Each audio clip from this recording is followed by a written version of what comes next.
warahmatullahi wabarakatuh. Sebelumnya perkenalkan kami dari kelompok 4A, kelas TI 4107. Saya Beni Aziz Agitsna dan rekan saya. Saya Jessica Nadia Putri. Oke, baik. Kami akan mempresentasikan tentang laporan kami mengenai PT Gudang Garam Tbk atau GGRM.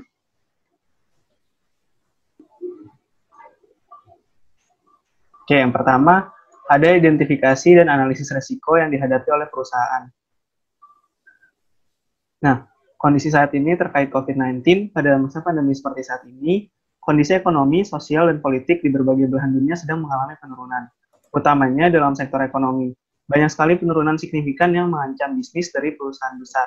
Pasalnya, kondisi saat ini membuat banyak perusahaan yang terdaftar dalam bursa saham terbuka mengalami penurunan yang drastis. PT Gudang Garam Tbk justru menghadapi kondisi yang jauh lebih berat akibat adanya pandemi COVID-19 yang penyakit dunia ini. Dalam 1 bulan terakhir, perusahaan ini sudah mengalami penurunan saham yang cukup signifikan. Menurut data dari Bursa Efek Indonesia, pada 1 bulan terakhir ini kondisi terendah ada pada tanggal 24 April, di mana harga saham per lembar dari PT Gudang Garam itu sendiri menyentuh angka Rp42.800 per lembar. Berikut ada grafik dari harga saham Gudang Garam.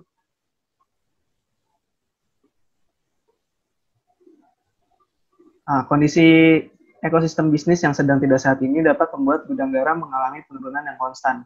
Terlihat pada grafik tadi bahwa Gudang Garam bisa mengangkat harga sahamnya dari harga 42.000 naik ke 45.300 di tanggal 30 April. Namun kondisi ini memaksa PT Gudang Garam untuk menyiapkan berbagai strategi yang lebih baik guna menghadapi pandemi COVID-19 yang diprediksi masih akan berlanjut hingga beberapa bulan yang akan mendatang.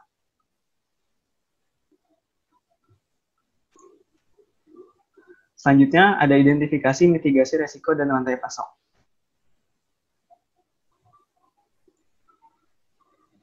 Yang pertama adalah strategi rantai pasok. Meski dibayangi oleh persebaran wabah virus corona di Indonesia, para analis melihat prospek saham PT Gudang Garam tahun ini masih terlihat cukup atraktif.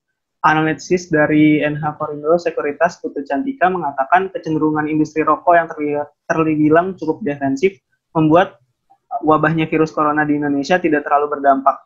Supply chain perusahaan rokok termasuk Gudang Garam tidak ikut terseret pengaruh virus corona. Terlebih bahan baku seperti cengkeh dan tembakau diproduksi dari dalam negeri. Terbukti dari hasil ground check yang memperlihatkan lower value produk dan premium produk milik Gudang Garam mengalami peningkatan 1-3% sejak berlakunya tarif cukai rokok. Bahkan di saat kondisi rupiah yang kini melemah juga tidak akan banyak berpengaruh pada Gudang Garam. Dengan kondisi rupiah yang mengalami perlemahan membuat pemerintah mengeluarkan sejumlah stimulus untuk menjaga daya beli masyarakat. Sehingga dalam situasi ini saham Gudang Garam menjadi menarik untuk dikoleksi. Apalagi secara kinerja keuangan selama 2019, Gudang Garam mengalami peningkatan penjualan senilai 15,4% secara year on year. Peningkatan pendapatan ini ditopang oleh segmen penjualan rokok sigaret kretek mesin atau SKM sebanyak 17%, yang merupakan andalan utama, dan segmen sigaret kretek tangan atau SKT sejumlah 6%.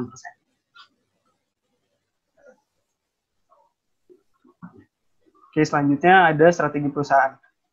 Yang pertama, fokus produk pada PT Gudang Garam adalah industri rokok. Seperti yang kita ketahui, produk Gudang Garam terkenal akan kualitasnya sehingga banyak digemari masyarakat, terutama di Indonesia.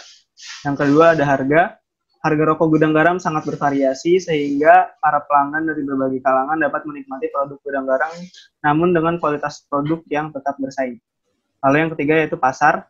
Hampir di semua toko, swalayan, warung, bahkan pedagang asongan pun banyak menjajakan produk Gudang Garam.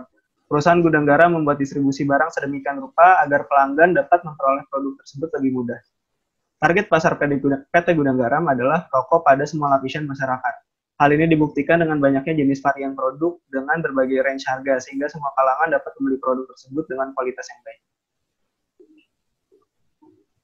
Yang keempat ada promosi. Oke. Untuk slide ini akan...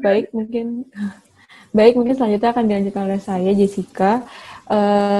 Strategi perusahaan yang keempat yaitu ada promosi, di mana sarana promosi oleh PT Gudang Garam menggunakan sarana iklan pada televisi dan pada baliho di jalanan. Kemudian yang terakhir ada analisis SCM. Gudang Garam menerapkan supply chain management untuk memenuhi kebutuhan pelanggannya dengan cepat tanpa mengurangi kualitas produk dengan harga yang terjangkau. Next, Ben.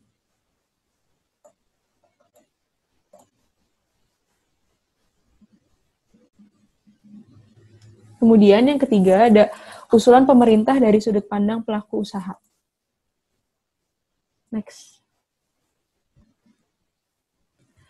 Nah, kebijakan pemerintah dari dampak virus corona atau COVID-19 nampaknya berimbas pada semua sektor, terutama ekonomi. Bank Dunia memproyeksikan pertumbuhan ekonomi Indonesia di tahun ini akan tertekan di level 2,1%. Hal ini disebabkan terus meluasnya persebaran COVID-19, baik di dalam negeri maupun luar negeri. Bank Indonesia pun telah merevisi proyeksi pertumbuhan ekonomi RI menjadi di bawah 5% atau hanya sekitar 2,5% saja, yang biasanya mampu tumbuh mencapai 5,02%.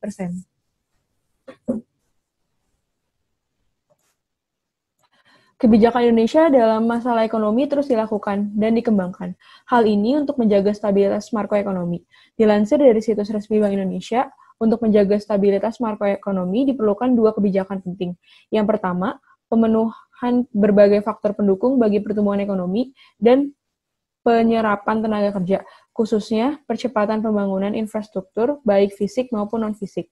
Yang kedua, ada pengembangan sektor ekonomi potensial yang berdaya saing tinggi dengan mengoptimalkan pemanfaatan teknologi, informasi digital, dan e-commerce. Terdapat 5 kesepakatan kebijakan yang konsisten dan bersinergi. Yang pertama itu ada percepatan infrastruktur, kedua perkembangan sektor ekonomi potensial, ketiga perkembangan sektor industri, keempat perkembangan sektor pertanian, dan yang terakhir perkembangan sektor pariwisata. Pada percepatan infrastruktur, akan mendukung tumbuhnya sektor-sektor ekonomi. Upaya pembangunan infrastruktur dan pengembangan sektor ekonomi potensial juga memerlukan adanya keselarasan dengan rencana tata ruang wilayah atau RTRW. Peningkatan peran proaktif dari pemerintah daerah untuk memperbaiki infrastruktur di daerah juga diperlukan. Hal tersebut dilakukan melalui yang pertama, peningkatan kualitas dan kuantitas jalan kabupaten atau kota. Kedua, mengoptimalisasi pemanfaatan dana desa untuk pembangunan infrastruktur dan sarana desa. Ketiga, pengembangan dan pemberdayaan badan usaha milik desa. Dan yang terakhir, perbaikan infrastruktur kunci lain yang menjadi tanggung jawab pemerintah desa. Kemudian ada perkembangan sektor, ada ekonomi potensial, yaitu untuk mendorong berkembangnya sektor ekonomi potensial daerah sebagai sumber pertumbuhan baru yang disesuaikan dengan karakter daerah. Kemudian untuk yang pariwisata, yaitu pengembangan sektor pariwisata bisa dilakukan dengan strategi penguatan atraksi, akses, dan amenitas sebagai quick wins. Hal tersebut bisa diaplikasi pada destinasi unggulan, pariwisata tematik seperti wisata bahari, sejarah religi, dan tradisi seni budaya. Penguatan branding dan promosi wisata di daerah juga terus dioptimalkan dengan menggunakan teknologi dan e-commerce. Kemudian ada pengembangan sektor industri, yaitu mendorong berkembangnya sektor industri berdaya saing tinggi. Selain pengembangan infrastruktur, fisik juga dilakukan upaya sebagai berikut. Yang pertama, meningkatkan kapasitas SDM melalui pendidikan vokasi, seperti pembangunan dan penyelenggaraan politeknik atau akademisi di kawasan industri. Kedua, meningkatkan skala ekonomi dan kapasitas industri kecil dan menengah dengan pendampingan yang memastikan jaminan produk, keamanan, dan standar.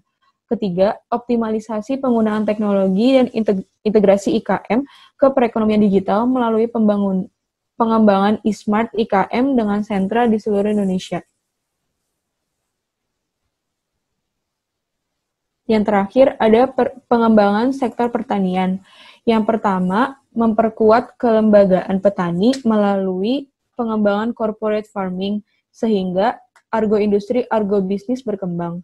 Yang kedua, meningkatkan akses pembiayaan usaha pertanian, antara lain melalui penyaluran KUR pada sektor primer, didukung dengan asuransi pertanian dan peternakan. Dan yang terakhir, melakukan intensifikasi pertanian, serta meningkatkan efisiensi distribusi logistik dan perbaikan tata niaga pangan.